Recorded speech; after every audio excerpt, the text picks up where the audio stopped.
the today presenter. Today presenter is AriyaLila. So the title of her PhD dissertation is Analytical Study of Gotrabhu in Quranic Literature. This is her third presentation. The title is Investigation the Essential Condition for the Rising of Gotrabhu. So, I cordially invite CRA to present our paper.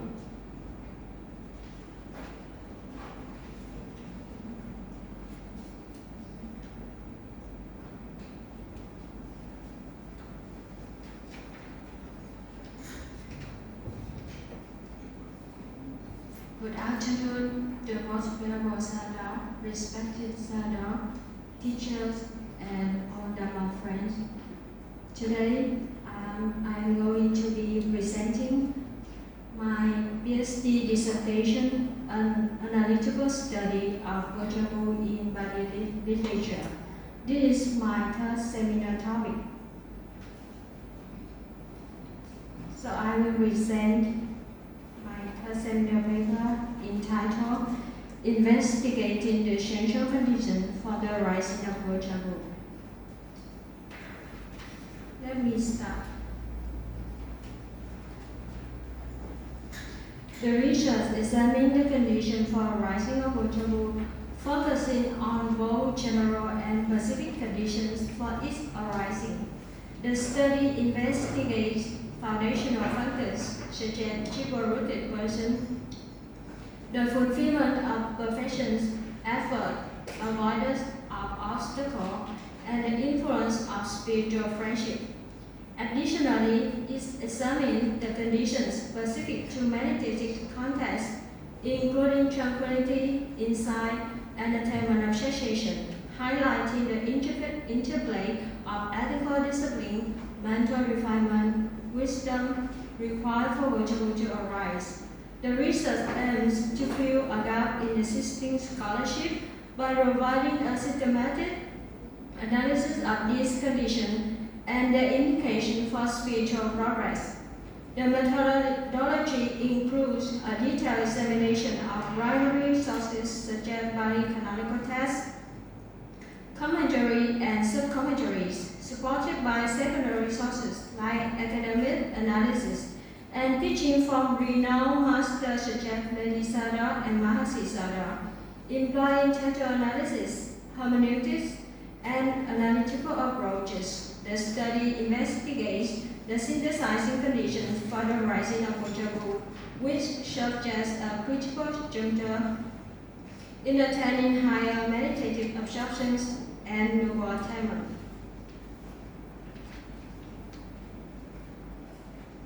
Introduction. The path of spiritual training inspired by the Buddha is the process of self-transcendence, culminating in complete emancipation of suffering. To embark on this journey, establishing a strong foundation for progress is indispensable. Within Buddhist philosophy, the notion of Gotrabhu is recognized as a profound transformative moment that directs the practitioner toward liberation. It represents the final preliminary jhana moment, preparing the mind for deeper states of concentration and wisdom, while laying the groundwork for subsequent refined absorptions. Moreover, Gotrabhu signifies the transcendence of lineage, marking the transition from higher absorptions to noble attainments, and ultimately guiding practitioners toward nirvana. Although Gotrabhu plays a pivotal role in higher attainments, it cannot be intentionally cultivated. It arises in contingent upon a complex interplay of preconditions, both general and specific, which reflect the combination of mental cultivation and the practitioner's readiness for mundane and supramundane attainments. Furthermore, Gotrabhu holds significance in both principal methods of Buddhist meditation, tranquility and insight. Each method demands unique conditions for rising of this transformative moment. While the Theravada tradition detailed guidance on the practices of tranquility meditation and insight meditation, the precise conditions leading to the rising of Gotrabhu remain insufficiently understood. Despite its centrality in Buddhist philosophy, the conditions necessary for rising of Gotrabhu have not been systematically explored in existing scholarship. While Buddhists frequently elaborate on the meanings and function of Gotrabhu, there remains a lacuna in understanding the interplay of conditions that facilitate its arising. This study seeks to bridge this gap by providing a comprehensive analysis of the general and specific prerequisites for the rising of Gotrabhu. The research is guided by two central inquiries. One, what are the general conditions necessary for rising of Gotrabhu? Two, what are the particular conditions specific to meditative context, including tranquility, insight, and attainment association? It is hypothesized that the rising of Gotrabhu is contingent upon the convergence of intrinsic qualities, external conditions, and deliberate meditative practices. Through an exhaustive examination, this study posits that the rising of Gotrabhu is a multifaceted process requiring the alignment of internal rebelliousness and internal supporting factors, both of which are crucial within Buddhist practice. This research aims to identify and analyze the key elements that underpin the rising of Gotrabhu and presented in Buddhist texts and to elucidate their contribution to spiritual transformation.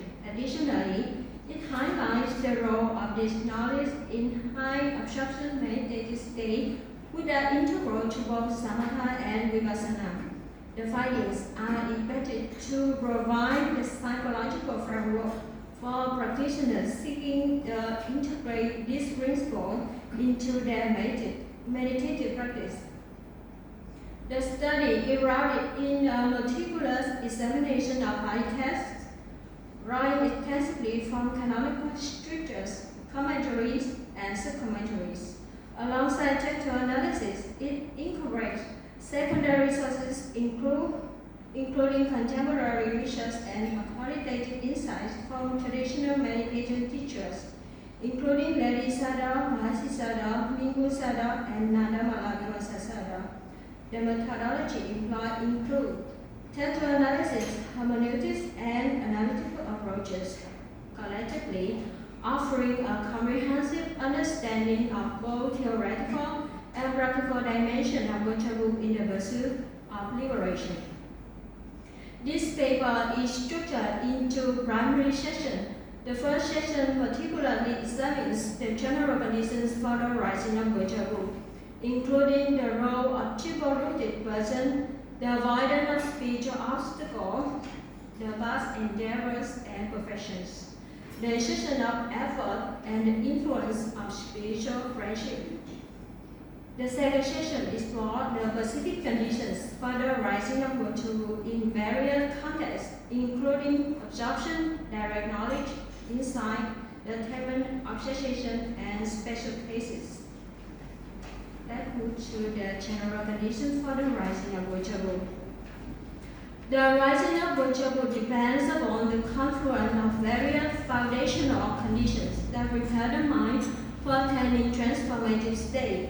These conditions encompass a broad spectrum of ethical, cognitive, and spiritual factors, playing the crucial role in aligning the practitioner's mental and moral faculty with the requirements for higher attainments. Central to this discussion are the temporal conditions that underpin the rising of Gotrabhu, including the presence of triple-rooted consciousness, path endeavors, and perfections, sustained efforts, the avoidance of spiritual obstacles, and the guidance of spiritual friendship. This session explores these essential conditions, elucidating their interplay in preparing the practitioner for the rising of Gotrabhu. Examining these general prerequisites provides deeper insight into the integral framework of ethical conduct, mental discipline, and spiritual associations necessary for advancing on higher the role of triple-rooted person. The emergence of Gotrabhu is contingent upon the presence of three wholesome rules of non-greed, non-hatred, and non-delusion, which determines a person's potential for spiritual progress. These three wholesome rules are required not only at the stage of the practice of tranquility and insight, and the process of attainment of jhana, abhinyamaka, and nirodha samapatti, but also at the fundamental level of rebirth linking.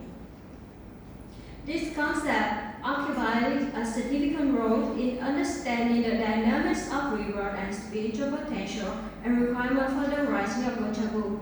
The term Tihatika means triple-rooted, and Bhakti refer to the rebirth linking consciousness that connects one's previous life to the present existence.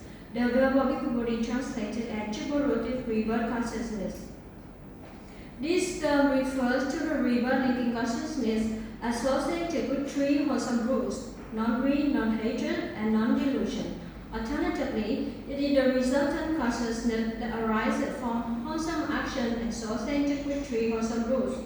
The Chatasutta of the Samyutta Nikaya mentioned the term sabanyo, referring to the person possessing a kind of understanding or wisdom that is born of karma by means of rebirth linking of triple root cause. These three rules collectively ensure the rising consciousness and superior quality, leading to corresponding higher results, and enable the development of deeper understanding and spiritual progress. The Bhakti is intricately tied to the performance of superior wholesome karma, a type of wholesome karma arising from the action done with a mind purified of defilements and supported by positive intentions before, after, and during the act. Such karma give rise to rebirth linking consciousness, accompanied by knowledge. With the presence of all three rules, especially the wisdom rules, ensures that the mind is well equipped for higher attainment and realization of Nibbana. The concept of Tihatika underscores the importance of root factors for higher attainments by fostering the mind rooted in non-greed, non-hatred, and non-delusion. One can generate superior wholesome karma performed with a purified mind and accompanied by wholesome causes that lead to rebirth consciousness endowed with triple roots through an harmonious integration of merit cultivated via acts of merit. Moral observance and dedicated meditation practice. Individuals foster the wisdom and insight necessary for spiritual advancement. This dynamic interconnection between practice, merit, and wisdom highlights the indispensable role of Tihatika in guiding practitioners toward higher attainment. Let's move to overcoming spiritual obstacles. This session will consider the obstacle and obstruction, the factor which can hinder the spiritual progress and liberation. These obstacles are seen as impediments to celestial rebirth and liberation. The first obstacle is karmic obstacle, or the obstruction by karma. This obstacle arises from the commission of five hidden crimes, also known as anantariya karma, due to their immediate and grave consequences. These are including killing one's own mother, killing one's own father, killing an arahant, injuring the Buddha, and disrupting the unity of monastic community. These five hidden deeds, also called way karma, in the penalty result in rebirth in hell immediately after that. The heavy weight of this action obstructs the merits accumulated through prior deeds and generates rebirth in states of suffering. This principle is vividly illustrated in the case of Devadatta, who, despite possessing psychic power, lost them due to his great misdeeds of Buddha the Buddha and Kasanatism in the Sangha. As a consequence, he was reborn in hell. Similarly, King Ajatasattu, though endowed with other prerequisites for reaching stream entry, were hindered by the way of his hidden art of killing his father, King Bimbisara. Moreover, abusing a virtuous nun also obstructs liberation and jeopardizes the prospect of path and fruition. Hence, these 6 rights block both lateral rebirth and attainment of the path and fruition. The second obstacle is defilement obstacle, which encompasses 3 categories of erroneous views that fundamentally reject the causal framework underpinning moral and existential processes. The first, moralism, a view that there is no good or evil, posits that action lack intrinsic moral balance and do not yield corresponding outcomes.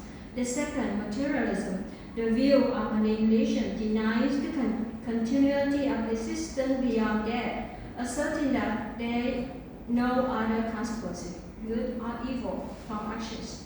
The third, fatalism, the view that volitional actions and causes diminishes the role of intentionality in generating happiness or suffering, suggesting they arise spontaneous and without cause. Collectively, these views reject the principle of causality.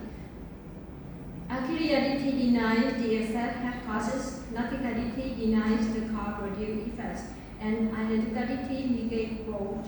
By undermining the causalness of action and consequence, these worldviews reject the foundational ethical and philosophical tenets of Buddhist thought. Individuals who steadily adhere to any of these erroneous views are categorized as audience steadfast wrongviews. Such adherence is deemed to a definitive obstacle, leading to immediate rebirth in lower ranks upon death. Furthermore, this view acts as barriers of achieving celestial rebirth as well as obstructing attainment of path knowledge and fruition knowledge, thereby impeding spiritual progress. The third obstacle concerns with the inborn deficiency or obstruction by the result of karma. This obstacle arises from one karmic inheritance, such as being born with a hetuka or dual condition. This deficiency hinders the development of jhana, path knowledge, and fruition knowledge, but not to celestial stance via rebirth.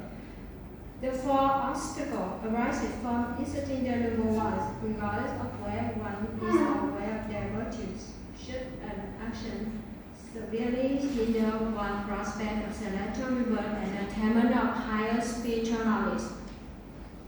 A striking example in the case of Bhikkhu Gotrabhu, who, driven by envy toward 2 chief disciples, sought to malign their reputation. Despite being admonished by the Buddha on 3 occasions, he persisted in his action. Consequently, he succumbed to his karmic consequences, passing away at the gate of Jetavana Monastery and being immediately reborn in the Padma health. This incident serves as a poignant reminder of the importance of reference toward the noble ones and undergoes the karmic repercussions of one's action, speech, and thoughts. The final obstacle concerns with deliberate transgressions of monastic discipline. When monks knowingly violate the monastic rules, they create significant barriers to their own spiritual progress. Such violations reflect a lack of commitment to the discipline that forms the bedrock for monastic life, just as in the case of Bhikkhu Arita, who has been subjected by the Sangha to the act of suspension for not giving up wrongview.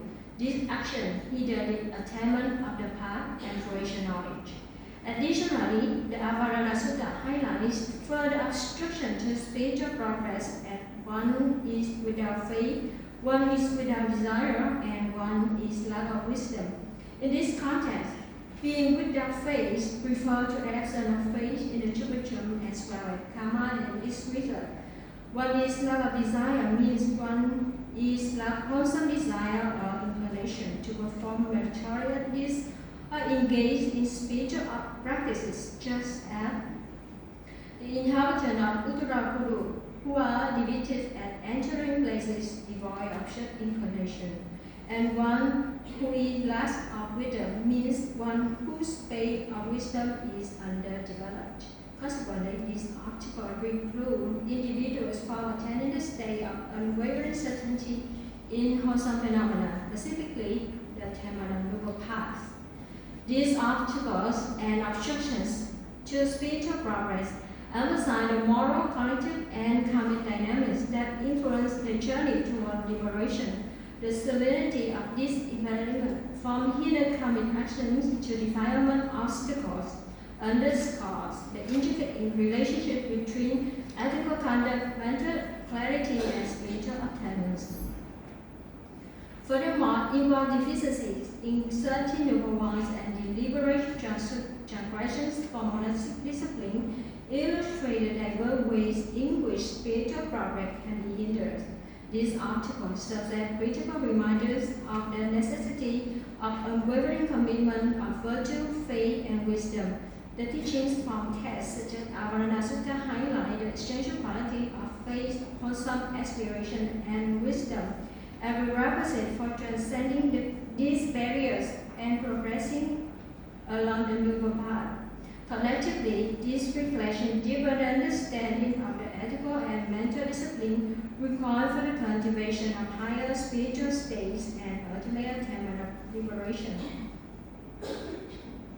Let's move to path, endeavor, and perfection. This section explores the role of path, endeavor, and perfection, essential qualities for reaching higher attainment, which are developed over countless lifetimes.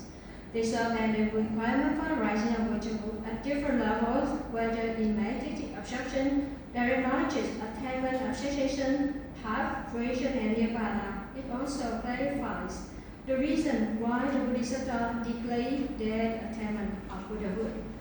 Firstly, past endeavors encompass a broad spectrum of prior virtue practices, spiritual cultivation, and attainments, including the rigorous practice of meditation, the mastery of jhana, and the acquisition of abhinyas. These achievements play a pivotal role in conditioning the present moment, functioning as patatupanisaya, a specific form of supporting condition that facilitates the rising of Gotrabhu. The influence of past endeavor is grounded in the law of conditionality, where actions and developments from previous assistance create the fertile foundation for subsequent spiritual progress. For instance, the successful attainment of jhana in bright light not only cultivates refined mental discipline, but also reinforces the establishment of concentration in the present. Similarly, the development of abhinya, which are conditioned upon advanced meditative state, strengthens the aspirant's capacity to transcend ordinary cognitive limitation, thereby aligning the mind with the preparatory conditions required for the rising of Gotrabhu. Moreover, these past accomplishments are cumulative, contributing to the continuity of spiritual readiness. Such achievements do not dissipate upon rebirth, but instead remain latent, manifesting when the requisite internal and external conditions are met. This dynamic underscores the significance of sustained spiritual practice over multiple lifetimes, with its effort incrementally shaping the practitioner's potential for profound transformation. Secondly, professions are the equipment of merit and the equipment of knowledge joining together to form the requisites of enlightenment. The 10 basic qualities are cultivated in 3 levels, depending on one's spiritual aspiration and goal. Moreover, the perfections of the attainment of the Sammasambuddha, Paccekabuddha, Akasawaka, Mahasawaka, and Bhaktisawaka differ according to the faculty, the way of practice, and the skillfulness. Notably, the Bodhisattva is described as having already cultivated the perfection prior to receiving the benediction of the Buddhahood, rendering the attainment of the path and fruition possible in that existence. However, driven by aspiration for Buddhahood, his insight effort culminated at the 9th stage of insight knowledge, deliberately halting further progression toward path and fruition. According to Mingu Sada, this intentional decision, rooted in profound compassion and skillful means, enabled the Bodhisattva to refine and perfect the higher parami over numerous lifetimes. Furthermore, the aspiration for Buddhahood serves as the foundational basis for all perfection, embodying 2 profound objectives: the attainment of unparalleled realization of Buddhahood and the ultimate welfare of all sentient beings. This aspiration, therefore, constitutes the essential and primary cause for the comprehensive fulfillment of perfections. Establishing the Bodhisattva ultimate goal as one of the extraordinary altruism and spiritual attainment. Thus, perfections serve as the backdrop for spiritual development, particularly for those on the path to Buddhahood. The cultivation of perfections are linked to different levels of attainment, whether Buddha, Vatika Buddha, or Savaka. The cultivation of perfections is not the revelatory exercise, but also a transformative process that ensures the rising of Gotrabhu. For the Bodhisattva, this day marks the significant milestone in his journey, reflecting the combination of countless lifetime with great aspiration, effort, compassion, and wisdom. The synthesis of past endeavors and professions underscores their indispensable roles in the rising of Gotrabhu for the attainment of higher spiritual states. Past practices and attainment in meditation, jhanas, and apanya provide the cumulative foundation, operating the latent conditions that manifest when the appropriate circumstances align. Fundamentally, the cultivation of perfection emerges as the transformative and enduring process tailored to the aspirational goal of the Sammasambuddha, Vatika Buddha, and Savakas. Particularly for the Bodhisattva, the deliberate postponement of the path and fruition reflects the profound commitment of perfecting parami for the ultimate realization of Buddhahood and the welfare of all sentient beings. Together, these elements form the intricate framework of merit, wisdom, and aspiration that not only facilitate the rising of Gotrabhu but also illuminates the broader path to liberation and spiritual fulfillment. The critical roles of effort. The next condition to be examined is the pivotal role of effort in spiritual progress toward liberation.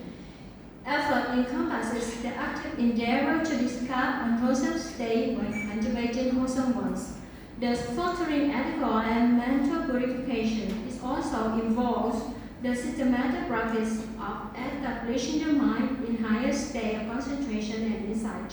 Firstly, efforts play the pivotal role in the spiritual life, serving as the cause and condition for obtaining the wisdom fundamental to the spiritual life. Furthermore, as mentioned in the Visuddhimagga, it is the root of all attainments. In addition, it is one of the 5 foundations that supports and develops the mind. Such deliberate cultivation fosters a steady and purposeful movement towards spiritual goals. Moreover, effort serves as the foundation that supports and sustains any significant achievement on the spiritual path. It is recognized as one of the bases of success. In spiritual practice, energy, when combined with concentration and volitional strivings, become the driving force enabling practitioners to progress. From mental tranquility to dispassion, cessation, peace, direct knowledge, enlightenment, and ultimately nirvana. The indispensable role of great effort is exemplified in the Buddha's own journey to awakening, as narrated in the AriyaLila Sutta. The pivotal function of effort in its role in each of the jhana, where it encompasses the inner heuristic of the mind and facilitates liberation. It is vividly demonstrated in the case of Venerable Mahamoggallana, whose unyielding effort led to his attainment of liberation. Thus, effort is evident in its role in overcoming obstacles and achieving supreme goals. The critical importance of diligent effort in achieving spiritual progress is underscored by cases where individuals endowed with sufficient conditions fail to obtain supramental attainments due to negligence or inadequate practice. The narrative of Treasurer Mahadana and his wife illustrate this principle poignantly. Despite possessing the potential for spiritual attainments, including arahantship, anagami, and sakadagami at various stages of their life, youth, middle age, and old age, they squandered this opportunity through complacency. Consequently, they concluded their life in destitution, reduced in the state of poverty and beggary. Similarly, the case of Besa suggests an exponential example. Although possessing the capacity for the fruition of stream entry, his lack of effort and premature departure before completing the Buddha's teaching precludes his attainment. This cautionary account highlights the indispensable role of sustained effort and disciplined practice in advancing along the path to liberation, demonstrating that the mere possession of supporting conditions without corresponding effort is sufficient for realization transformative spiritual goal. Let's move to the influence of spiritual friendship. In the pursuit of spiritual growth, the value of associating with good friends cannot be overstated. Spiritual friendship is not merely an attempt to the path, it is very hard and essence. This importance is captured in the exchange between the Buddha and his attendant, where Ananda recorded in the Upada Sutta that good friendship is the whole of the spiritual life. This concept underscores the role of spiritual friendship, one of the factors that support for the rising of wisdom and liberation. In the guidance to Meghalaya, the Buddha taught that a bhikkhu who has good friends, companions, and comrades possesses the first condition for maturation on the path to liberation. Similarly, the Buddha elsewhere highlighted the unparalleled importance of spiritual friendship, asserting, "Bhikkhu, I do not see even a single thing that leads to continuation, non-decline, and non-disappearance of the good Dharma as good friendship." In addition, many beings, even though with sufficient perfections to achieve the wholesome karma of past knowledge, cannot realize this attainment without guidance. For instance, Venerable Anyansikodanya, despite years of rigorous ascetic practice, reached enlightenment only after receiving the Buddha's direct instruction. Similarly, Venerable Sariputta attained the stream entry only by hearing the concise, profound teaching by Venerable Assaji, while Venerable Mahabhukarana relied on Sariputta's subsequent explanation of the same teaching. This principle highlights a universal truth for disciples of the Buddha. The guidance of spiritual friend is essential. Without such a friend, learning and practicing the Dharma effectively become the other endeavor, let alone attain the stages of path aspiration. Conversely, associating with bad friends can obstruct spiritual progress and lead to bad consequences. Hence, the Buddha stated that, "Bhikkhu, I do not see a single thing that leads to decline and disappearance of the good Dharma and bad friendship." For instance, Ajatasattu's association with Devadatta, the malevolent companion, ultimately led him to commit the role of patricide. This hindered, despite Ajatasattu's spiritual potential, obstructed his attainment of stream entry, even when the Buddha expounded the profound teachings of the Samanyaphala Sutta. Associating with bad friends thus predisposes individuals to harmful actions, leading to descent into lower ranks of existence and forfeiting the opportunity for liberation. The joy of virtuous friends hold critical importance in spiritual journey, and they exert the influence of personal development and ultimate spiritual fulfillment. Their presence can either foster wholesome growth or facilitate progress along the path to liberation. Associating with wise and virtuous individuals ensure access to essential guidance, support, and aspiration, all of which are indispensable for overcoming challenges inherent in spiritual practice. The general condition for the rising of Gotrabhu underscore intricate interplay of adequate discipline, mental refinement, and spiritual ascension, and fostering the groundwork for higher attainments. Each of these elements contributes to the practitioner's spiritual refinement, creating the optimal environment for the transition moment of Gotrabhu. Jivagruti consistently established a karmic and cognitive foundation that supports spiritual progress, while past endeavors and professions represent accumulated virtues and quality cultivated over countless lifetimes. Effort and the driving force of spiritual practice propel The practitioner for overcoming hindrances and fostering resilience, avoiding obstacles and objections, ensures the continuity of progress by mitigating factors that can derail the journey toward liberation. Finally, spiritual friendship highlights the relational dimension of practice, emphasizing the significance of guidance and inspiration from virtuous friends. Because of the time limit, can I present the specific condition in short? In the Theravada tradition, meditation practices collectively referred to as mental development encompass a diverse area of techniques aimed at cultivating mental discipline and insight. These practices are broadly categorized into two primary forms: tranquility meditation and insight meditation. Within this framework, this transformative moment of Gotrabhu signifying a critical transition from sense sphere to the subject sphere in the context of samatha, or from the mundane to the supramundane in the context of vipassana, can manifest through the attainment of jhana, abhinya, magga, and nirodha samadhi. This session investigates the specific conditions underlying the rising of Gotrabhu across three dimensions. One, within samatha in the attainment of jhana state in abhinya. Two, within vipassana in the progression from insight to the realization of the first magga.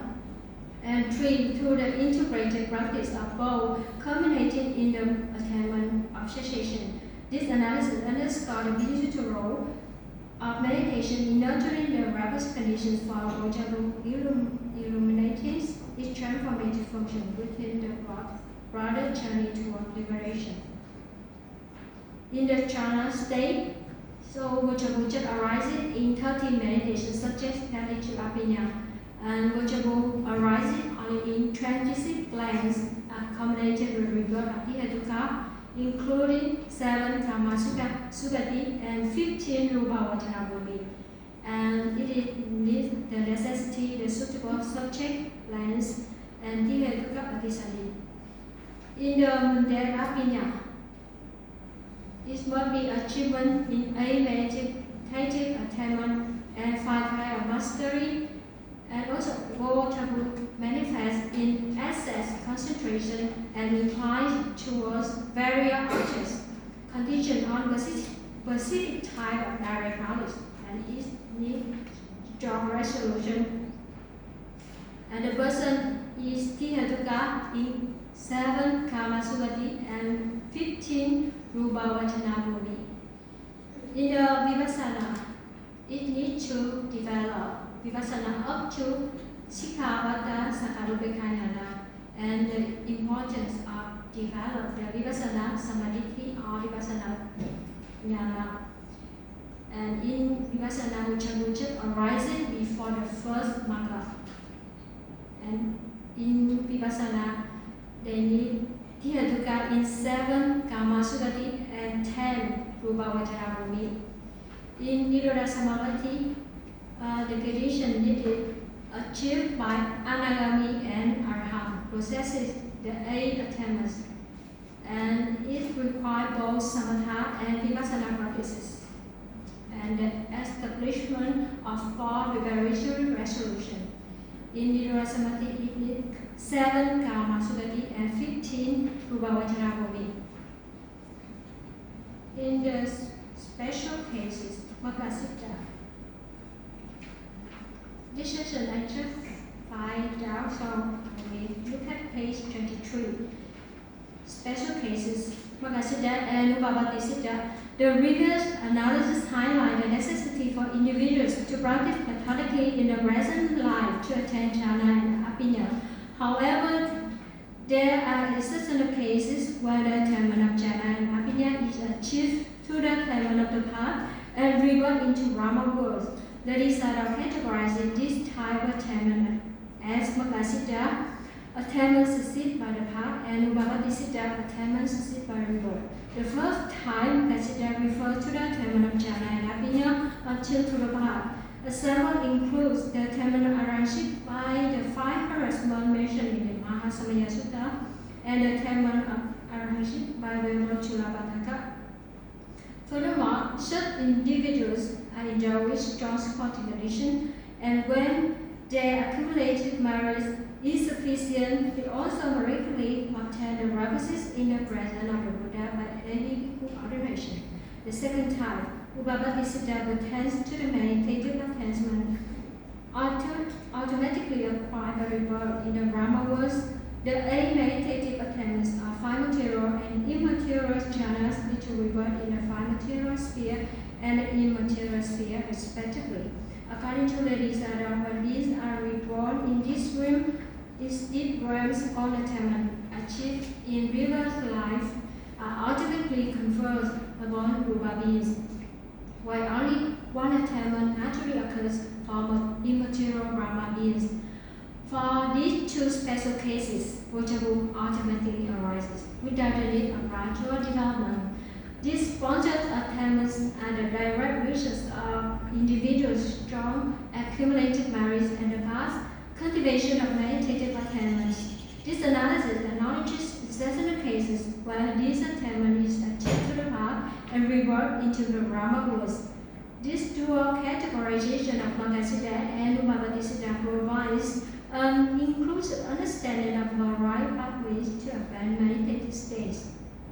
The specific condition for the rising of Gotrabhu reveals the intricacy of meditative practices within the Theravada tradition, where the arising through the refined focus of samatha, the penetrating insight of vipassana, or the dual practice require association. Gotrabhu serves as a transformative pivot to the journey toward liberation. Furthermore, the exploration of exceptional cases such as Magasiddha and Ubabadisiddha highlights the multifaceted nature of Gotrabhu, offering insights into both deliberate and spontaneous pathways to higher achievements. This examination affirms Gotrabhu's role and the cornerstone in the progression from the mundane to the supramundane, ultimately paving the way toward Nibbana.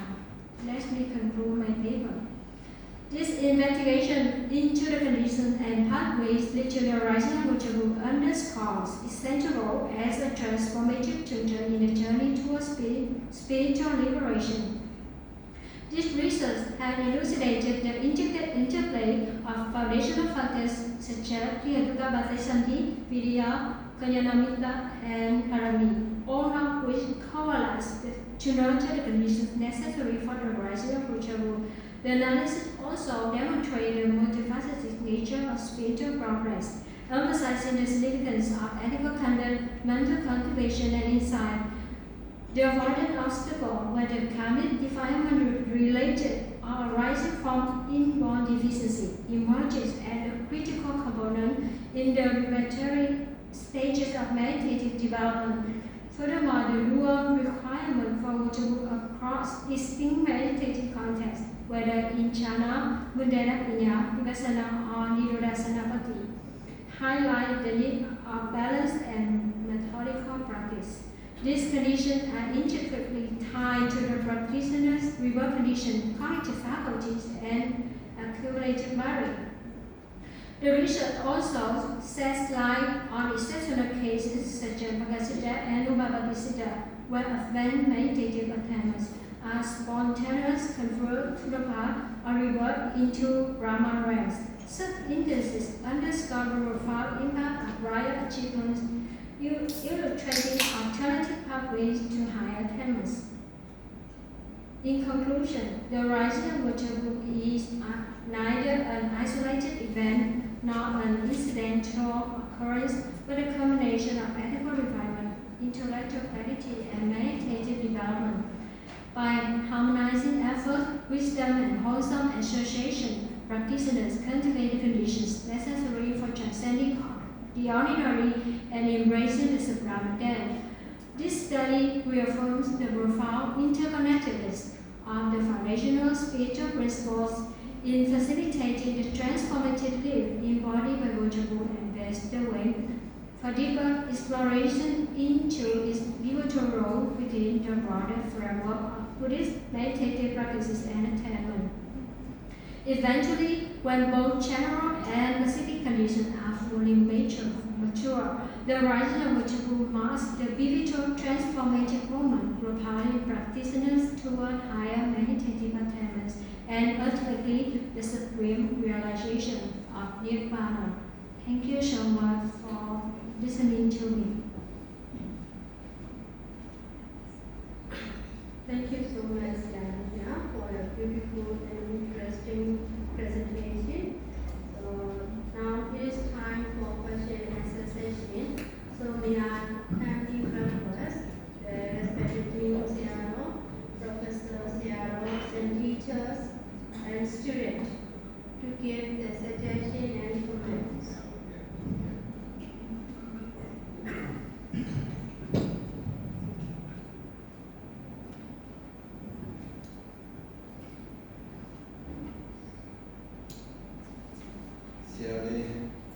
Reverend AriyaLila, very nice presentation. You are paying basic dissertation title is conducting a study of Gotrabhu and Pali literature. First seminar topic, general survey of Gotrabhu. Second seminar topic, exploring the significance of Gotrabhu and absorption of processes in diverse dimensional insight. Today's seminar is the last seminar, the third seminar. The topic is investigating the essential condition for the rising of Gotrabhu. In this paper, there are two major parts: the general condition for the rising of Gotrabhu and the specific condition for the rising of Gotrabhu. Okay, you prepare very well, and also you are writing, your organization is good. So I have only the one question and two suggestions. And the question is your introduction. And your introduction, second paragraph, last 4 lines. Okay, second paragraph, last 4 lines. Each method demands unique condition for the arising of this transformative movement. While Theravada tradition offers detailed guidance on the practice of tranquility meditation and insight meditation, the precise condition leading to the rising of Gotrabhu remain insufficiently understood. So you try to mention the gap in the existing literature. And continuously, the last paragraph, despite its centrality in Buddhist philosophy, the condition necessary for the rising of Gotrabhu have not been systematically explored in existing scholarship. And continuously, while Buddhist texts frequently elaborate on the meanings and function of Gotrabhu, there remain a lacuna in understanding the interplay of condition that facilitate its arising. So you mentioned 3 sentences in order to find the gap. But here you use the white Theravada tradition in the first, the second paragraph, and then the Buddhist philosophy, and then Buddhist text. So when you are writing this paper, that writing is based on the Theravada tradition or the other tradition, including the other tradition. Here, the white Theravada tradition offers detailed guidance on the practice of tranquility meditation and meditation. The precise condition leading to the rising of Gotrabhu remain insufficiently understood. In the Theravada literature, there is no sufficient information about the Gotrabhu. You mean like that, or what do you mean by that sentence? That means collectively the sporting condition is not mentioned. Not mentioned in the Theravada text. They mentioned, but just separately. Yeah. And then where did you take the other information in order to fill the gap in the existing literature? In the sutta and commentary and sub-commentaries. Yeah, there is also Theravada tradition, right? Yeah. Not from the Mahayana, not from the other Buddhist tradition. Yes. You focus on the Theravada tradition. Yes. So this is automatically because you use Theravada tradition of detailed guidance, but it's still insufficient about the information of Gotrabhu. Okay, this is the question, and then page number 2 in the introduction, the last paragraph. Only the usage, last paragraph, last 3 lines, the CRO, including the CRO, Mahasi CRO, Ningon CRO, and Malabigun Sasya. So if you use the place and the society and also the name of the monastery, you can use Nedi Siaro because Nedi is the place. Okay. Mahasi Siaro, Mahasi is the meditation center. You can use. Mengo Siaro, Mengo is the village name, the Mengo Siaro. But Nana Malabigun Sasya, so we very rarely use like that. So Siaro, Nana Malabigun Sasya. Siaro should come first. If we use his own name, okay, his own name. Siaro, Nanamala, Siaro, Shin, Nanamala, not Nanamala, Siaro. So because we use his own name, so we should put the Siaro in front of, before the name of, before his own name, Siaro, Shin, Nanamala.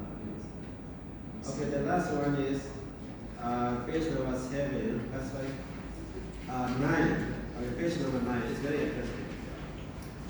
And the first endeavors and perfection. Okay, Pogba Yoga and Aparabi. So you explain very well. Before that title, you use the previous paragraph of previous session is overcoming spiritual obstacles. Okay, and Paraya and our this one obstacle of the obstacle for the attainment of the higher stage.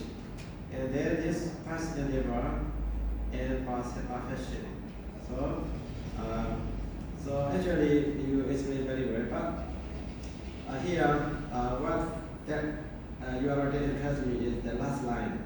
Okay, it also clarifies the reason why Bodhisattva delay their attainment of Buddhahood. So that is very interesting point. So if you highlight the one in the first sentence and second sentence, it's more interesting for the reader. Because the idea is continuously from the overcoming obstacle, okay, overcoming the spiritual obstacle.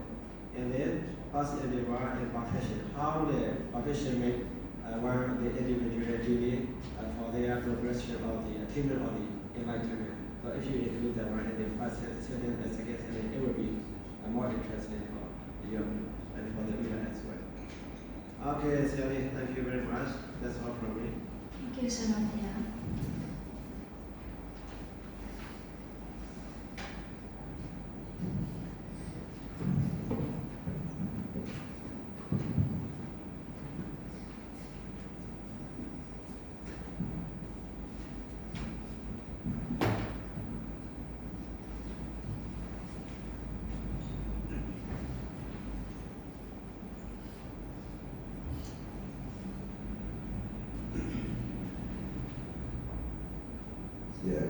Reverence and the game is AriyaLila. Your Viva is good Vivas, very interesting Viva because you present about the Gotrabhu. Gotrabhu arises at the very short moment, but you correct here and there, so you present about the Gotrabhus. Very wonderful people, wonderful things. Now, so you are that seminar topic is investigating the essential condition for the arising of the Gotrabhu.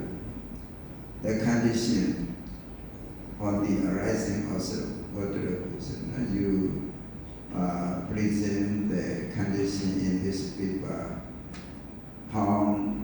why the Gotrabhu arises in the series of the jhana, etc. Therefore, I will give you some suggestion and sometimes I will pose the question to you. Firstly, I want to point out one usage and you are stressed. You are stressed. Here in the first paragraph, fourth line, Which page number? Abstract.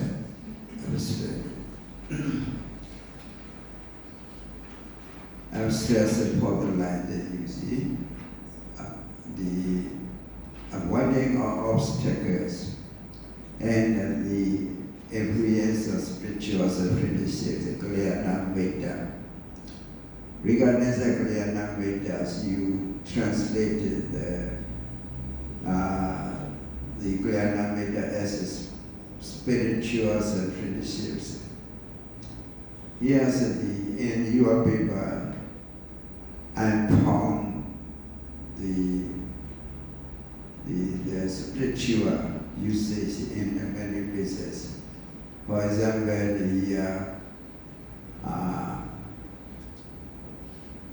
page number 8 is spiritual practice, and page number 9 spiritual attainment, page number 10 spiritual cultivation, page number 25 spiritual liberation, page number 26 spiritual principles, like this. So, what's the meaning? What does the spiritual means here? According to the Kalyana Veda, the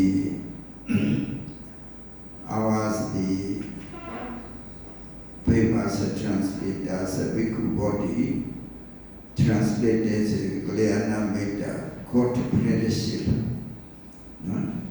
God apprentices. So also the Nyama translators, Siaji Ujini, Ukemamla, Ubade.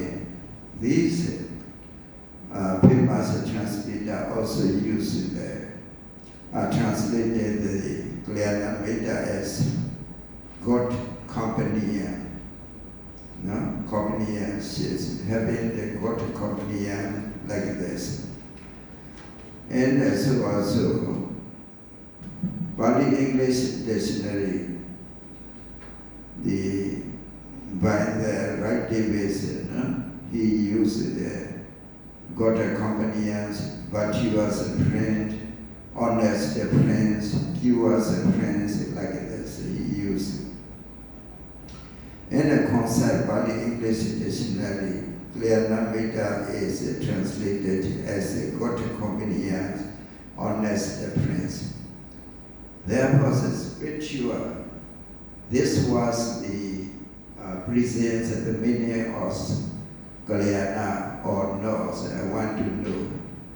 Because you use in many places here, spiritual practice, spiritual attainment, spiritual progress, spiritual cultivation, spiritual liberation, spiritual principles, like this.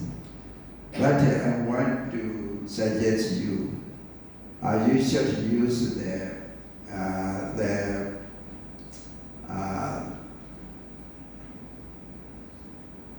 vocabulary used by the author, translators and famous one, to understand clearly what does mean like this here. Therefore, I suggest you choose the suitable translation for the Kalyana Veda. Because I understand that here, some use the spiritual in the case of the Gotrabhu like this. And the spiritual mental sometimes, because I see in some places the cultivation, here you use the inhibition, you use the spiritual cultivation. But here's in the conclusion, second paragraph, you use the mental cultivation. Therefore, I want to suggest you to use the same words in every cases, and you are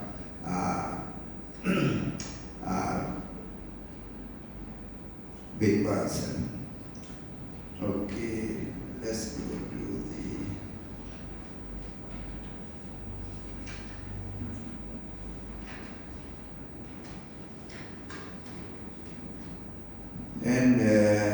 page 4, general condition for the arising of Gotrabhu.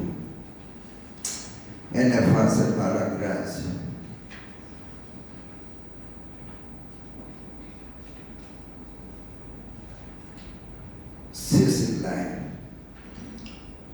Six lines, including the presence of triplets rooted consciousness, Dukkha, Patisati. Triplets rooted consciousness, Dukkha, Patisati. To present clearly the meaning of the Patisati, and then you should add another words here. Triplets rooted, reverse linking consciousness. You shall add another words, Dukkha, Patisati.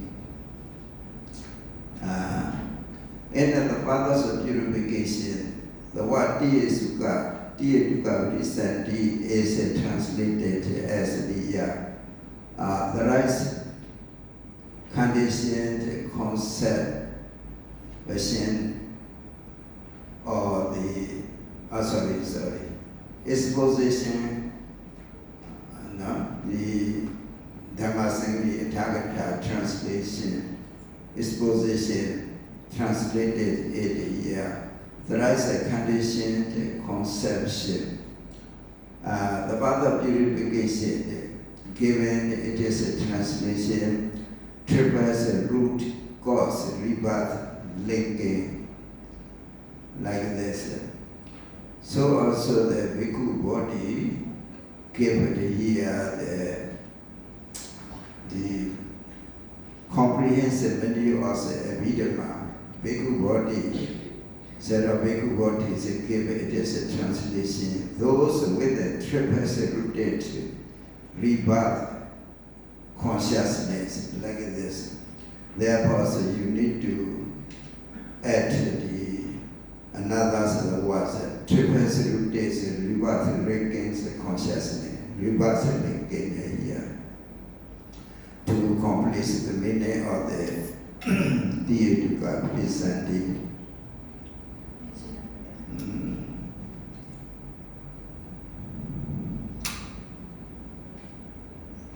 Now in this page also, second time the root of triplets rooted passing, is Dukkha Pokala. Dukkha Pokala. When I search the words Dukkha Pokala in the Pitaka, I didn't find such a word, Dukkha Pokala. You should check again.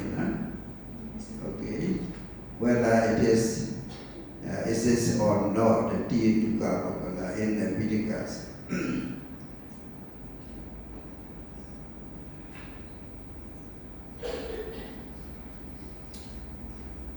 And page 9, the was in Deva Popa Yoga and the perceptions Barami. In this paragraph, this section is brought the role of the past endeavor and perfection, and enthusiastic quality for reaching highest attainment, which has developed over countless lifetimes. They serve as the requirement for the arising of the Gotrabhu at the different level. And then they means the past endeavor and perfection, and then here they refer to the past endeavor and perfection, and then this has as the requirement for the arising of Gotrabhu at a different level. You may say it's a different level here, whether in meditative absorption and then the jhana, maybe. There is knowledge of Penya, attainment of cessation, Nirodha Samapatti, path mega, fruition, phala and Nibbana. You give here the words Nibbana.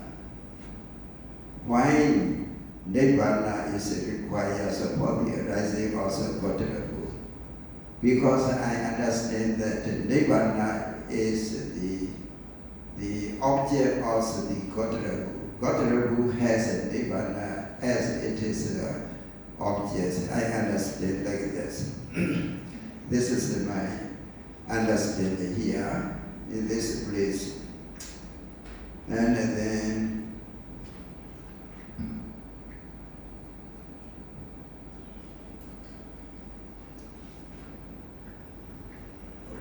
page 10, I have already mentioned in the abstract, but I will repeat it again here in the page 10, the second line, the spiritual cultivation.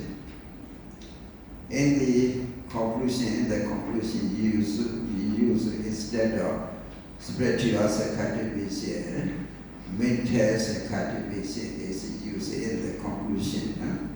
Therefore, so you need to chase the to be the same vocabularies, the same words here.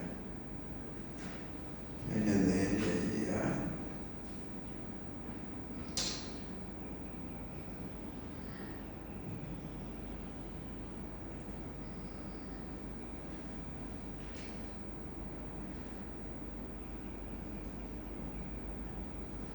Gotrabhu and page 16 specific condition for the arising of Gotrabhu.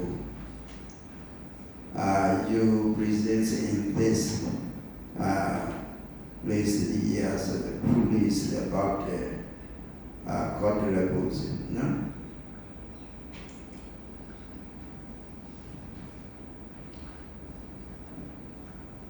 So in the jhana viti, how to say the here? Jhana viti, samapijana viti, abhinya viti, Nirodha Samapatti viti, Sodapatti mega viti. The words that Gotrabhu is used. But in the highest mega, use the water now. Why the name is changed into the water now? I want to know. Yes, because Gotrabhu function is change the lineage. That means change from the Karma to Rupa, or change from the Bhutuchana to Manga. So it occurs only in the first Manga. In other higher attainment, they function already change of lineage. So another function before that is function in the higher Manga. What's the meaning? Vodana means? The word Vodana means purification. Huh? Purification. Purification. Yeah. Okay.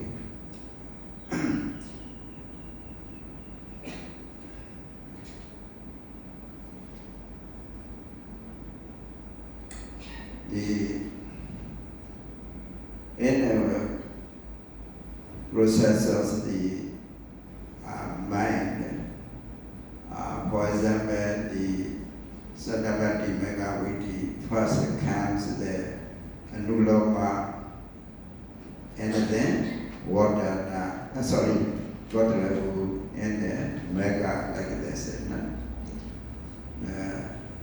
Nuloma what objects Nulopas has and what objects Gotrabhu? Yeah, Anuloma can take different kinds of objects, whether Panyati, Sankhara, or Nibbana.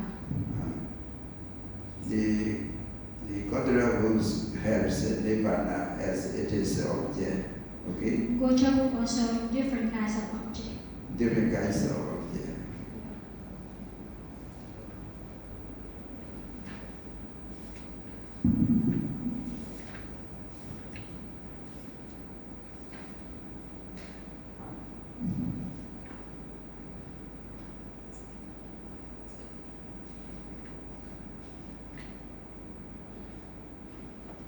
And page 21, and a condition for the arising of the Gotrabhu in Nirodha Samapatti. Nirodha Samapatti translated as the attainment of cessation refer to a specific meditative state where there is the cessation of both perception and feeling, Senya Vedita. Senya Vedita. Here you mention the cessation of the both perception and feeling, Senya and Vedana. According to the Sila Khanda Vaga Vinawatika, Volume 2, page 382, the Tika mentioned that here, Nugopa Niro Davasena, Chetas, Chesikana, Apoti Yuva, Senya Vedana Sisena, Senya Vedita, Nirodati, Vujati. The Nirodha Samapatti be the cessation of the Cheta and the Chisika or four mental aggregates. Not only the Senya and the Vedana. If you use the Senya and the Vedana, two Namakhandas are presented in but you can use the Senya Vedana, given the reason that why the cessation also holds the perception and the place as given like this, you should give it the reason. According to the Sila Khanda Vinawatika, Sila Khanda Vinawatika, mentioned Anugopa Nirodhavasena, Cheta Chesikana, Apoti Yiva, Senya Vedana Sisena, grows the another Senya Vedana. Cheta Chesika also included here. Therefore, you should check again here in this translation.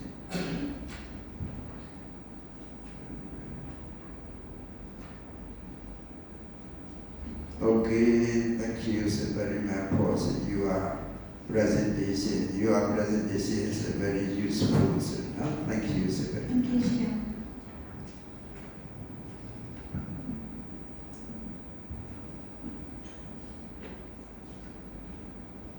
Reverend AriyaLila, your seminar topic is investigating the essential condition for arising of Gotrabhu. Essential condition you mentioned here. So when you explain about the essential condition, so according to your contents, you mentioned general condition, specific condition, two conditions, and also special cases. Do you mean these three are special condition for Gotrabhu? According to your technique. Yeah. Only the special case is, the Gotrabhu is an automatic arise without another condition. And also page number 2. Page number 2, the last line, the last 2 lines, Lady Zero, Mercy Zero, Lady Zero, that's okay. Mercy Zero, but Memo Zero, if you use Memo Zero, we may confuse which Memo Zero. Memo Zero is not only one in our country. So that is why if you go, Tipitaka, Memo Zero is the reader may understand. Yes. If you say that Tipitaka Memo Zero, that's the only one. And also page number 4, the first paragraph. The first paragraph, the last line, avoidance of spiritual obstacles. We mention here avoidance of spiritual obstacles. But in the page number 6, the title you mention overcoming spiritual obstacle. But I think during the practice of vipassana, during the practice of meditation, the meditator may face some kinds of obstacle. So that is why he cannot avoid. So that is why with his meditation, he must overcome. I think overcoming is better than avoidance. So here are 2 translations.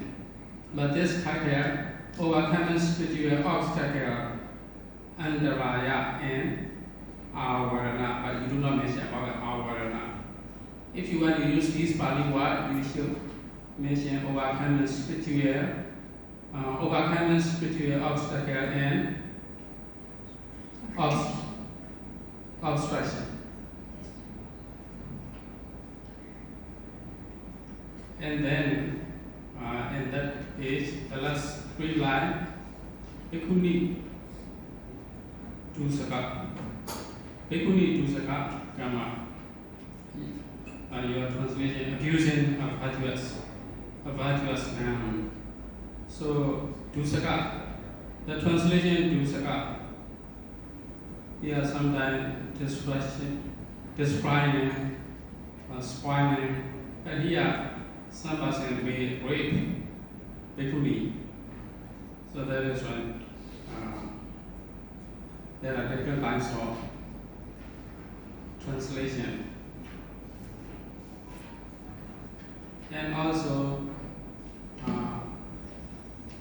in the attainment of Nirvana Samapatti, let's go page number 22. And on page number 22,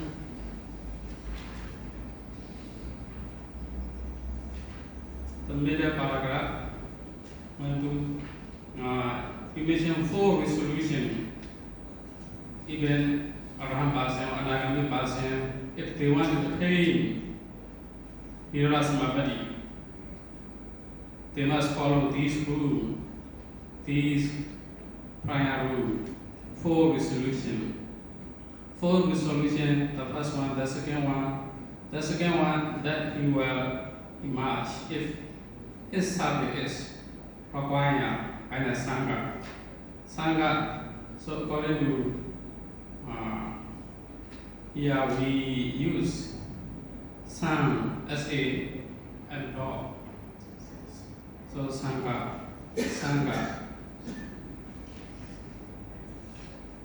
And also you mentioned Obabhaga.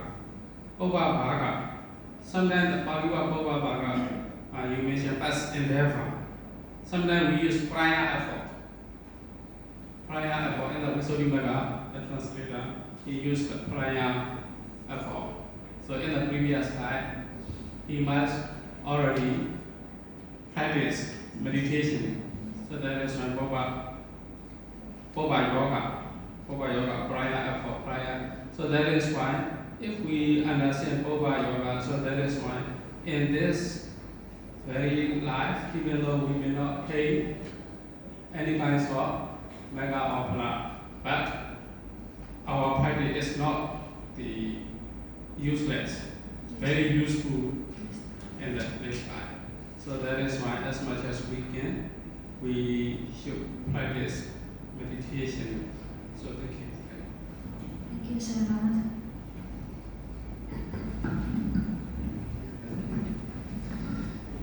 Thank you so much, AriyaLila, for your very beautiful presentation. Also very informative. It provides us with the knowledge regarding the Gotrabhu. So Gotrabhu plays a very important role in the path to the liberation. So that's why we need to know what are the conditions for the rising of the Gotrabhu. So your findings are very good. So in your paper, you provided your findings, what they are general foundational factors, okay, and also specific conditions. So for the rising of the Gotrabhu, so this is very good, and also very informative. So one other point I'd like to suggest you is that the way in this paper, what I found is there is a hypothesis. That hypothesis, you make it that only when these conditions are met, then Gotrabhu can arise. Okay, so that hypothesis is called conditional hypothesis. So you approach this perspective. That's why in your, even though you don't mention that way, but it means in that manner. So that's why I would like to encourage you to say somewhere in your introduction about this article or this chapter. So this chapter try to answer, try to provide, try to prove, okay, this hypothesis, conditional hypothesis, and also try to defend this conditional hypothesis. So because the conditions are well provided there. So then regarding the Gotrabhu, as you know, the Gotrabhu is a kind of a game changer. Okay, it changed from the karma level to the Mahagata level, as well as it changed from the Buddhajana level to the noble Ariya level. So this is an extremely important moment. But if we look at the ultimate reality, it is this data, even though it is named as a Gotrabhu because of its specific function, but the same data, for example, Mahakusala Jnana Sampayutta Citta, okay, so like a Parikama, Upajara, Anuloma, they are also the same data. Gotrabhu also, that's a kind of a data. So for Kamavajara Javanas are there. Okay, so these four Kamavajara Javanas, they, according to their specific functions, they give a different names. Okay, so in your paper, I have just a little bit time to read roughly here and there. So let's go to the page number 17. 17, there is a jhana. We go to specific conditions for the rising of the Gotrabhu. There, under the first subtitle, there you provide a condition for the rising of the Gotrabhu in jhana states. Yeah.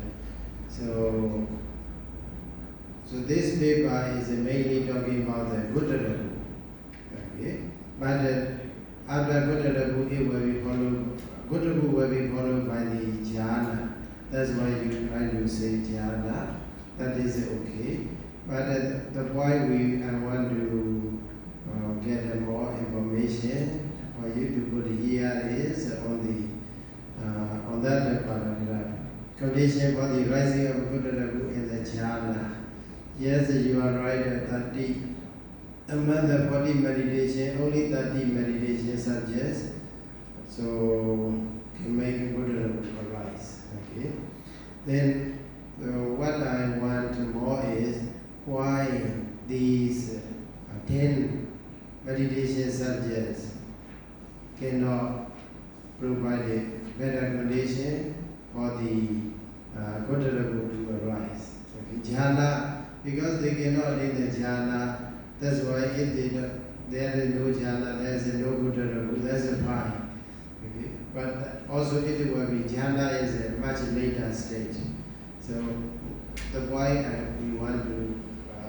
want you to add is why these meditation subjects fail to give a better condition for the arising of the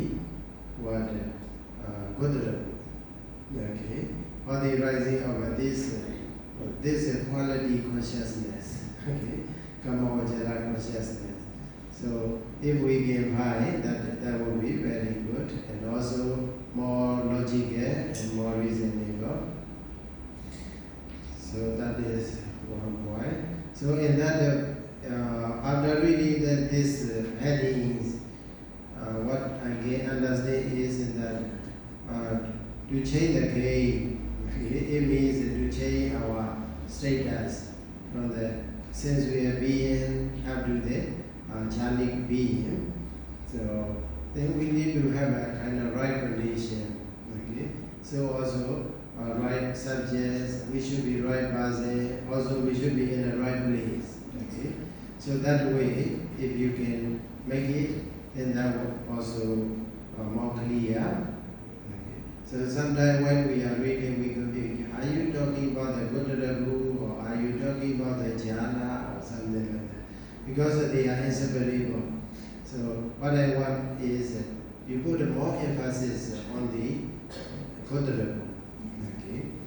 So Gotrabhu can arise only when there is right condition. Take the right subject, also for the right person, also only in the right places. Okay.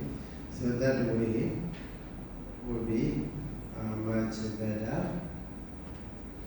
So also on the page number 18, so there you move to the Abhinyana. So Abhinyana, so as you know already, so in the Magadha jhana level, that meditator, practitioner already changed from the karma, sensual being up to the jhanic being. Okay, Magadha being. So does he still need if he want to attain Abhinyana, is there any role that Gotrabhu can play? Because Gotrabhu is changing the lineage, or changing the position, changing the status, because he is already in that state, already, because before he enter Abhinyana, he already in the jhana, to emerge from the jhana and prepare for the Abhinyana, then there is Abhinyana. So do we still need to have a Gotrabhu there? So can you explain a little bit about that? Abhinyana, Gotrabhu to Abhinyana. Yeah. In the Abhinyana, that means Gotrabhu have the condition must be fulfilled, attend the 8 attainment, Rupachara and Anupachara, especially Rupachara, and 5 kind of fasting, mastery, and resolution. Yeah, it needed. Because in the, I mentioned in Abhinyana because in the mental process, Gotrabhu appear in the Abhinyana. Before the Abhinyana. So in the thought process, if you write it down, the thought process, Abhinyana is there. Okay, before the Abhinyana, there what kind of data? It's Parikama Upachara Anuloma Rochelu. Gotrabhu. Yes.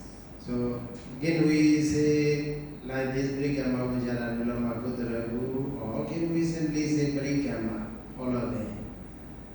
Can we say yes or no? So because in the Padhana also there you can see Idivida Jnanasa, Parikama, Idivida Jnanasa. Deva Satyago, what is that? So before the this is in Anandara Pachaya. So this Abhinyana is supported condition by the preparation. Okay. So they are in that specific Padhana test. Or the Edivida Janasa, Parikama, Edivida Janasa, Anandara Pachina Pachayo, like that. Okay. So they are simply mentioned Parikama, not Gotrabhu. Okay. There is but in the previous, maybe in the previous sentences, in that Padhana, they are mentioned Nulom by Gotrabhu, Gotrabhu, Nasa, like that. So that can we apply this one as a Gotrabhu? Gotrabhu support Abhinyana to arise by means of Anandara, or Parikama support Abhinyana to arise. Okay. That one I want you to make it sure. Okay. So that point, Gotrabhu, yeah. And also on the page number 19, Vipassana is there, that is okay. So the point I'd like to mention is here is on the page number 20, the second paragraph. So there you put, you particularly mention that what the presence of a right view, samadhi or wisdom. So play the important role for the rising of the Gotrabhu. Okay, so there you mention that is your statement, and then it's okay. But then you quote it.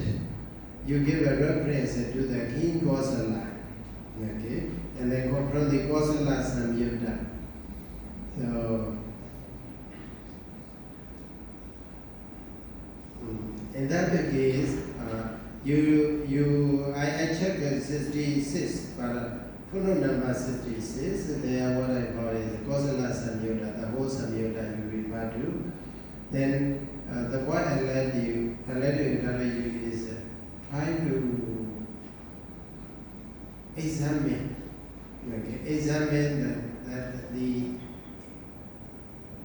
the personal preference of the Kosala, King Kosala. Okay, so from Sutta by Sutta, this is Samyutta. Then there you will see clearly his personal preference. His mind is not inclined to the liberation, to the nirvana. So as far as I understand, most of the Sutta, he is more interested in the present welfare and happiness in this very life, also welfare and happiness in the next life. That much is interest. So the point I like to tell you here is, if you change this reference, instead of Kosala, you put another one, which is a more obvious one. So because of the lack of that, even though he is the right person, okay, in the right condition, he met with a good friend, like the Buddha, but he don't practice meditation, Vipassana meditation, that's why he don't get any Gotrabhu does not arise there. So also, you can also give, I think, in the Susima Sutta, okay, that Susima Sutta is opposite way, because there is a Vipassana jnana, okay, past, and then after it is followed by the Nirvana, okay, that realization of the Nirvana. So it means Vipassana jnana leads to the attainment of the Nirvana.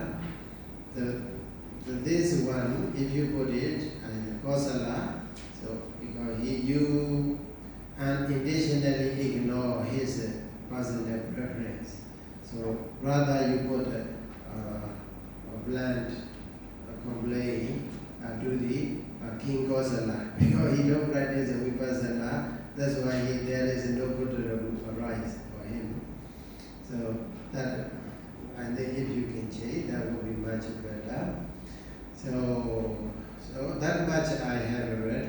Overall, you are finding very good general conditions for the rising of the Gotrabhu and also specific conditions for the rising of the Gotrabhu and also implication. That's also very good. So thank you so much for your hard work and also beautiful presentation. Thank you.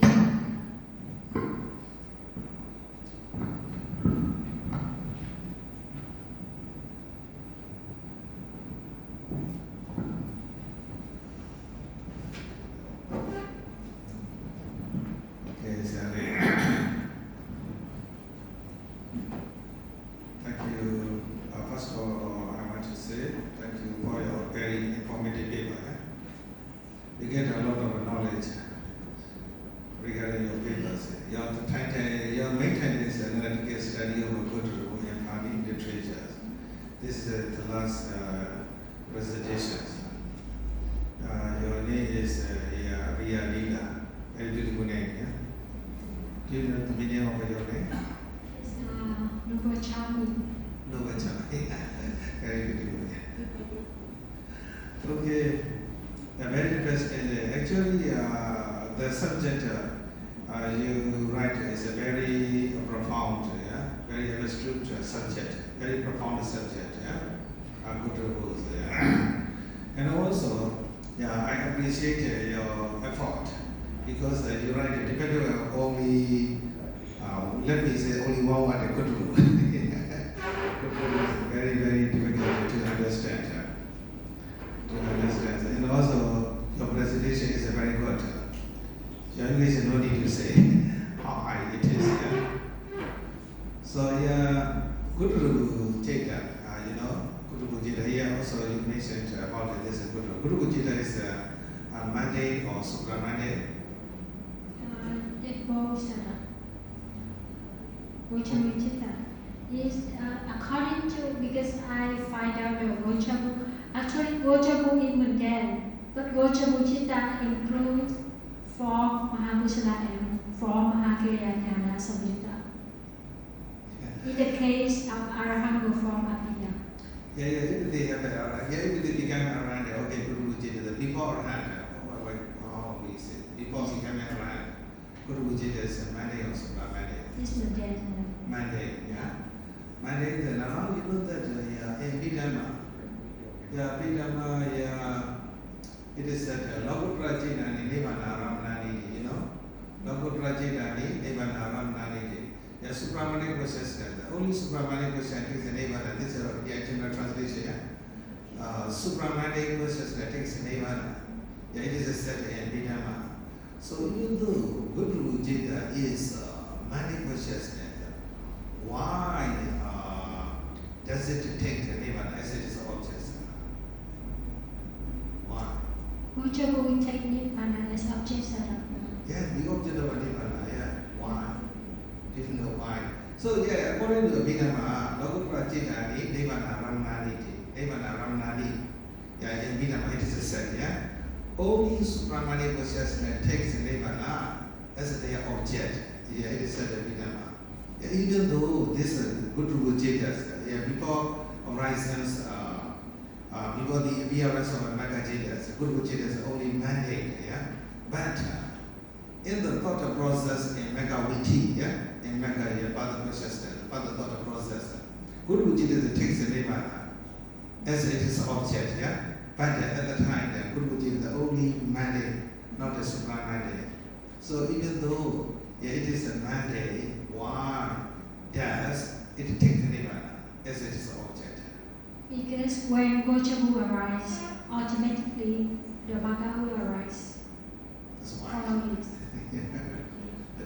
Okay. So what is the difference between the object? difference of what Gotrabhu Chitta takes a Nibbana and Magga Chitta takes a Nibbana. What is the difference? Go to take Nibbana as object as Taranga Nibbana, and Magga is, I forgot the name. Okay. Your presentation, your paper is very good. Thank you very much for your papers. Thank you, sir.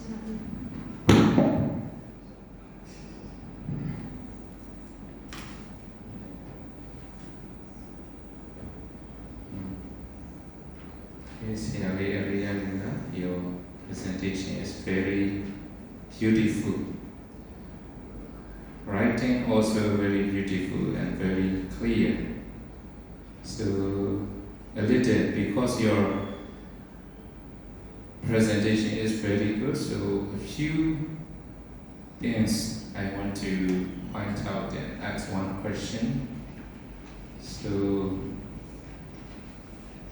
our theology also just now pointed out one word regarding Kalyana Medda. So theology point out the word spiritual. I want to point out is a friendships, Medda and friendships. So usually we translate this word as a good friend or a good company, referring to a person, not friendship.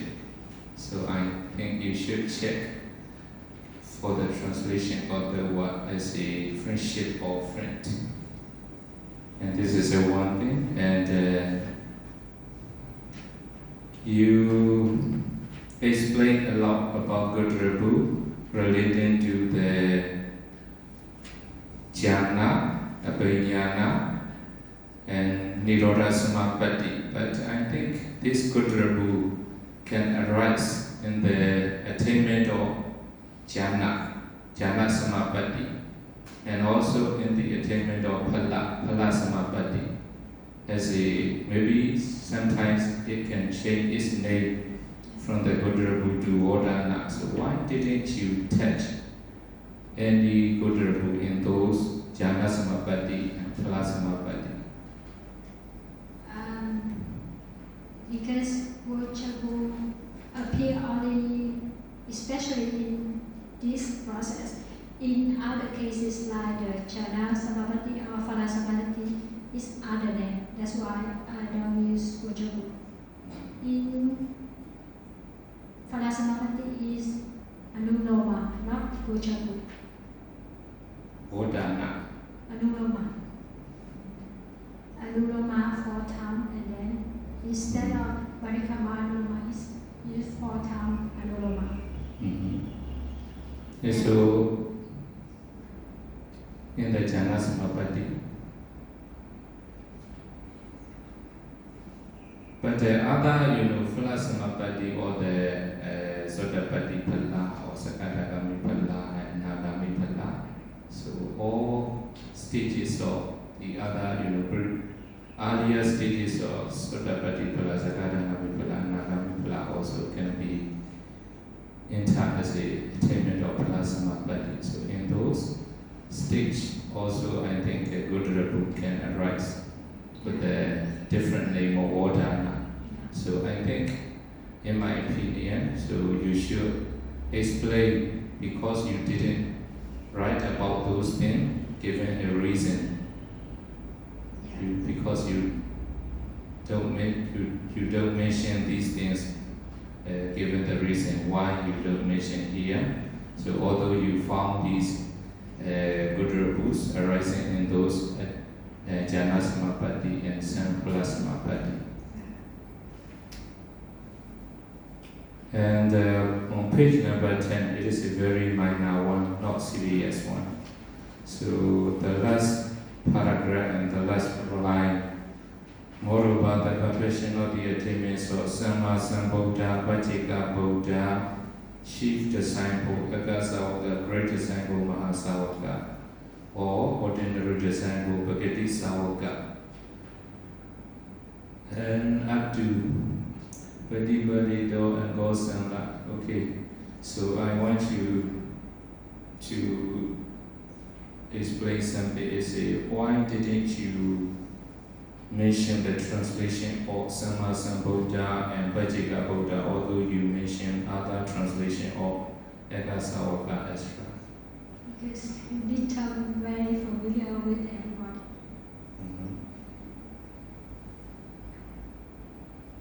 But for the only Buddhists, and some people can be familiar with those things, not for the other non-Buddhists or other people who will not know the correct translation of those words, Sama Sambuddha and Bajika Buddha. What does Sama Sambuddha mean? Or what does Bajika Buddha mean? I think you should insert the translation of those two words also. Okay, only that's all. Only thank you very much for your presentation. Thank you, Sarabia.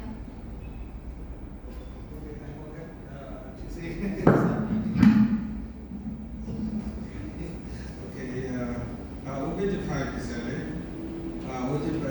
5, first paragraph. 1, 2, 3, 4, 5, 6. The sixth line, yeah, page 5, the sixth line. Alternatively, it is a result of consciousness, Vibhaga Jita, that arises from both actions. Do you see? Do you find there? Yeah, it is right. I think it is better to use. It is the result of consciousness that result from both actions. Yeah, result. Yeah, instead of using the rise. Yeah, it is better to say the results from both actions. And also on page 6, this is not serious matter here. You mentioned the weighted camera, Garuda camera, weighty camera, yeah? Weighty camera on page 6. No, not a weighted camera, weighty camera, Garuda camera. Okay, thank you, sir. Thank you, Sarabia.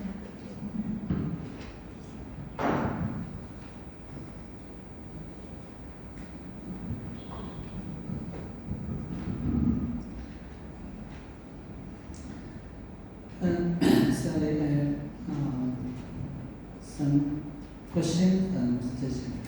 So, your topic, analytic study of Gotrabhu in Pali literature. So, Gotrabhu, so you, I think you mean here Jita, consciousness, right? In fact, the word Gotrabhu can mean Gotrabhu person also. I don't know you have discussed in the previous seminar paper or not. Gotrabhu means not only Jeta but also person. It has other meaning also. So that is one point.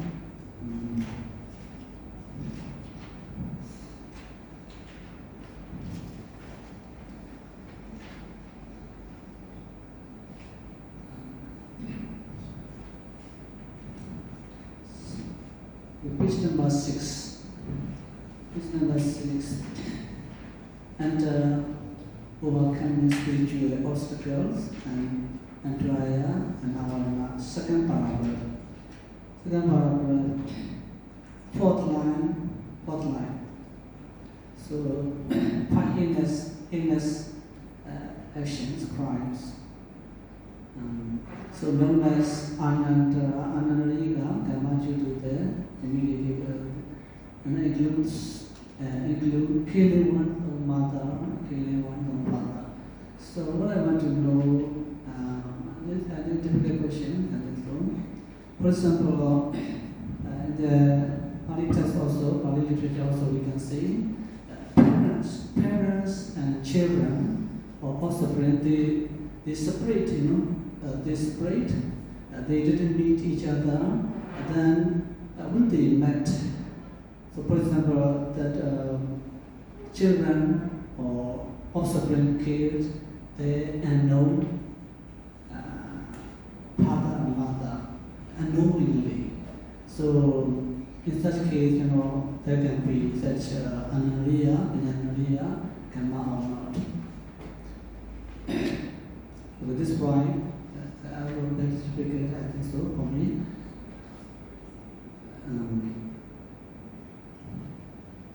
Okay, at this point also, I think you should.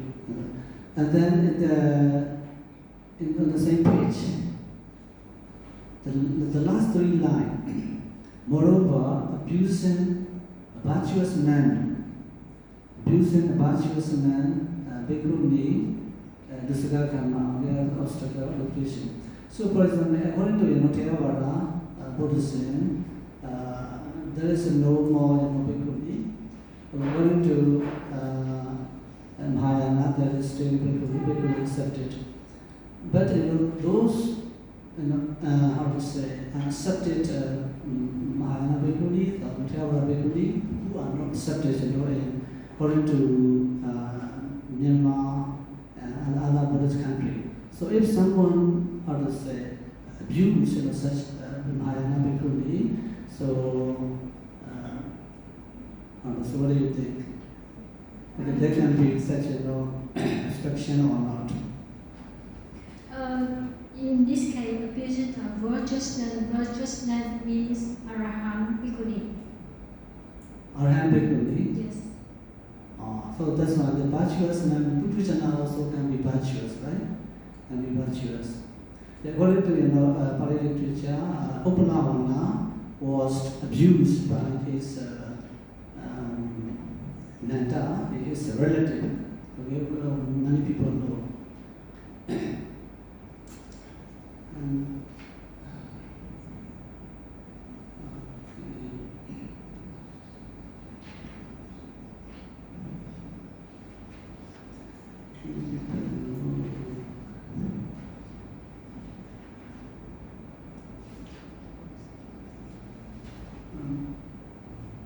Okay, question number 11.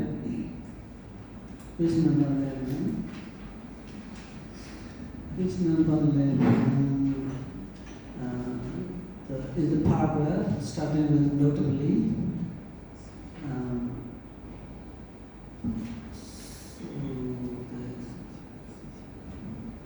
about Bodhisattva, for Buddhahood, his insight had fallen, the fourth line, his insight had fallen, culminated at the ninth stage of insight knowledge, Sanghapikanyana, deliberately halting further progression toward path and fruition. Okay, the paragraph. According to Mimosaro, this intentional acquisition rooted in the profound. Okay, about that. So, Sanghapikanyana, in the Majjhima Nikaya, Atthakatha, sub-commentary, and the Bhagavad-gita, Atthakatha, differently mentioned, how to say, the stage of Bodhisattva. So this one also I think you should discuss at least at the footnote. According to Majjhima Nikaya, Atthakatha, Bodhisattva stop, at the stage of Nulomanyana. That is also discussed widely by Mimosavas.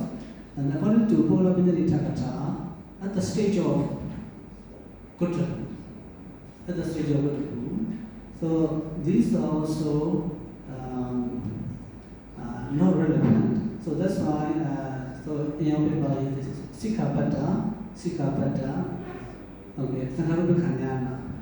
It should be, just before the Magaviti. Not this Gotrabhu and Nulomanyana should not be within the Magaviti. Should be the thought process before Magaviti. Because in the stage of within the Magaviti, no one can stop, even Buddhahood. Because I heard in some seminars, some shall say like this, because he is the Buddha, Bodhisattva, he can stop at the stage of Gotrabhu without taking sort of like this. So it is wrong, and the Mahasura Dipandi, Kondala also discuss about this. So this point I think it will be better for you to discuss at the footnote, because they can arise some questions. Because how to say, many minds low, and Najimalika statement, and Bola Vinyati, Thavada statement, okay? One more. Now, point, page number 16. Page number 16.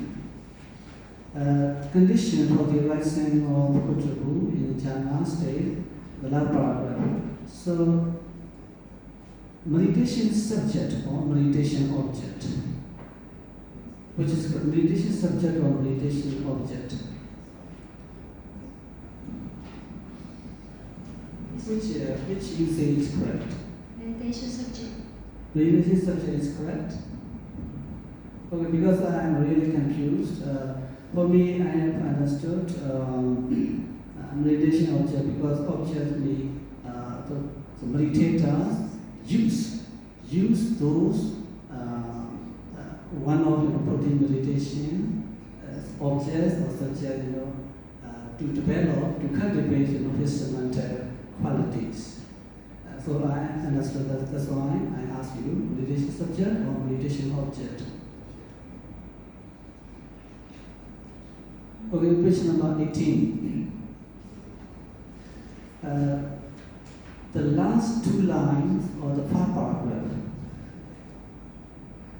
So, however, not all beginners require the attainment of Arupa jhanas. Okay, so I think here you don't look generous because I think you should give which beginners do not need Arupa jhanas. Arupa jhana. Which beginners need Arupa jhanas. Okay. So some beginners need Arupa jhanas. Some beginners do not need Arupa jhanas. So when you give Usarimaka volume 2, page number 1 to 65. 1 to 65. Page number 1 to 65. A lot of pages. So reader cannot read. Okay. That's why I think not so many beginners. 5 beginners or 6 beginners, 7 beginners only. It will be better. You should mention separately. Okay. And then page number 19. 19, second paragraph. Second paragraph in the last third line. So reaching the perfect realization Nibbana. Okay, so Nibbana, I think I understand you translate Nibbana as the perfect realization. Is it right? You translate Nibbana as perfect realization? Nibbana is temporary station. Yeah, Nibbana is just as Rasami also Pandita. Nibbana is not subject, should be Nibbana just object. According to Aramana Bhattacharya also, it should be only object. If we say, perfect realization, it will be, like subject. Okay. So this one also you should consider. And question number 21. Question number 21.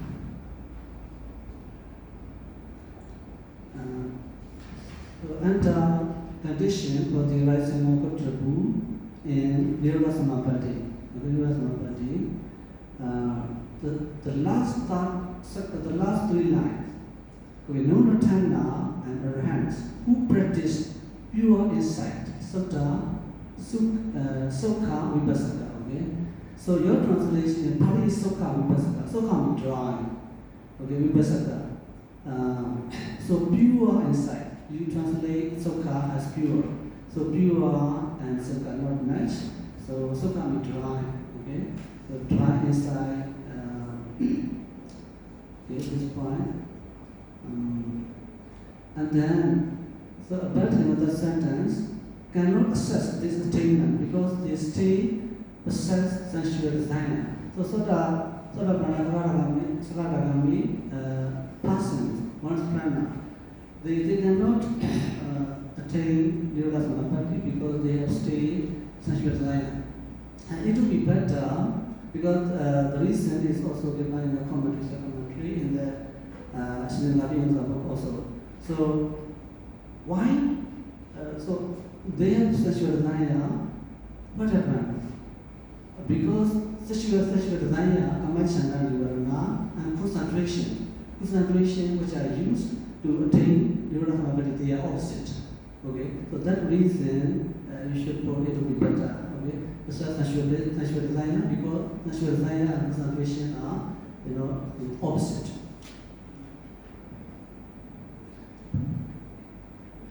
Okay, that's all. Thank you for your very good writing ideas and very hard working. Thank you, Sir. Okay, the next question. So question number 24. Question number 24 is very important point also. Question number 24, the past two lines. Why only one attainment naturally occurs for immaterial Brahma beings? So this is from Luti-Pratipata, written by Lady Sarah, okay? Lady Sarah. But what is one attainment? What is one? The Pali is Eka Eva Samapatti. Eka Eva Samapatti. In the Arupa plane, why only one Samapatti? What is one Samapatti? You have not explained. Okay, I want to know because I don't know. I don't understand the meaning when I read the Luti-Pratipata. Okay, thank you. So, thank you very much indeed. So, according to the limitation of time, I don't want to invite any more suggestions or questions, and I go to another procedure. So, may I kindly request the supervisor, respected supervisor Sierra, to give the word of thanks.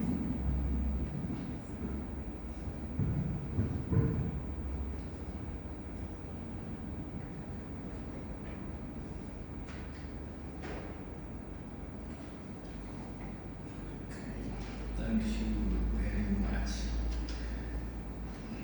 All CROs, dean CROs, professors, associate professors, lecturers, all students. So all CROs, comments and suggestions will be very precious, like wood. Will be very beneficial, very usefulness for your research paper. So you check again against your papers. You should note carefully and respectfully all serious comments and suggestions. So you try hard to be best in your research paper. So thank you all. So, thank you very much, Supervisor Sarah. Yeah. So now today's seminar is successfully accomplished. So to conclude today's seminar, we request all the audience to recite Bodha Sasana Chilan 3 times.